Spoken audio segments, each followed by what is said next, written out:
Whenever a bike would go by on set, Penelope would run to her trailer. If you get into one of my cars, you get in the wheel. Well, huge congrats on Ferrari. I wanted to start off by showing you this because it really tickled me. Oh boy. You can't have a Ferrari press conference without a driver.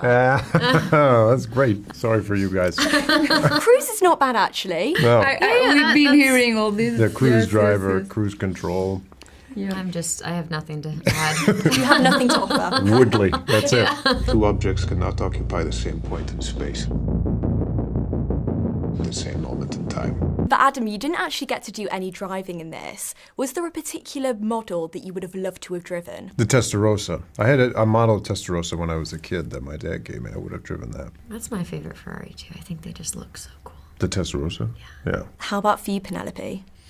I was very happy. I think it was one of the first questions to Michael. Like, do I have to drive a Ferrari fast in this movie? He said, no, okay, then we can't consider this. But I think I only sat with Adam in Piero Ferrari garage, remember? We sat in one that's Ferrari, right. Yeah, but he didn't drive it. That was my experience with the cars. And of course, going to the factory many, many times and seeing how they build it from scratch, the engine, the drawings. If you ask me, have I learned anything about cars? No. I have so much fear of the road. It's how Michael Mann is on the road. I am the total opposite. I am terrified of the road, cars in general. Really? Planes also. Yeah. Movement. Bikes and skateboards. It's valid, it's valid. Whenever a bike would go by on set, Penelope would run to her trailer. Yeah, it's very You'd just weird. be screaming Yeah. the whole time. Yeah. You're going broke. How? You spend more than you make. So what do I do? Win the Mille Miglia, Enzo. Or you are out of business. The film follows a time when Ferrari was struggling and it was sort of make or break. Early on in your careers, was there a particular failure that you guys had to get over to become the actors that you are today? Oh, man. boy. Well, Ferrari. Go ahead. Failure. I mean, the thing with acting is like when you're first starting out, my experience at least, is you audition and they say no, and you audition again, they say no again, and you audition another 1,500 times and they still say no.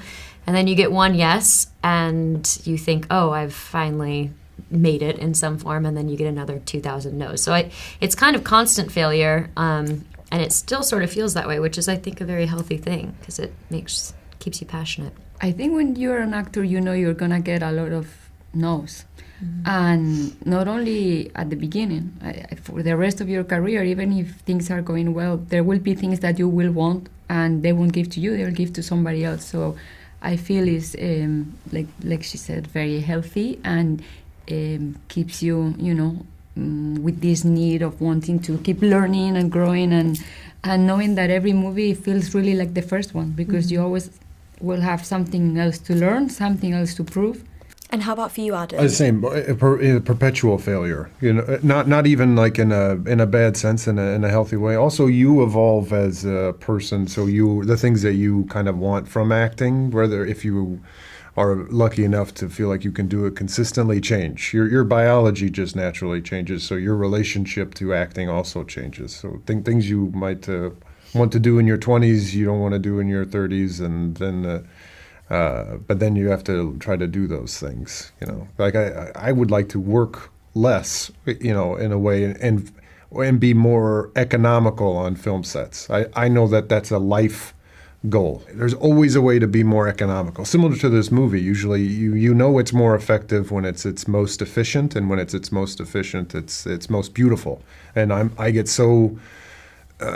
Anxious about the things that we didn't do or I should have done in retrospect, and that won't ever change. It's how do I do it, but also, not take it home with me as much. And I know that that's just from talking to actors who are older than me, that's a lifetime thing. I mean, that's what makes it good to do, and as you get older, it evolves with you. I found it so interesting. I love how Enzo's son is desperate for De Portega's autograph in this. Have you guys ever had a real starstruck moment? Go ahead, you can say. It was Adam. It was me. It's right now. Adam Driver.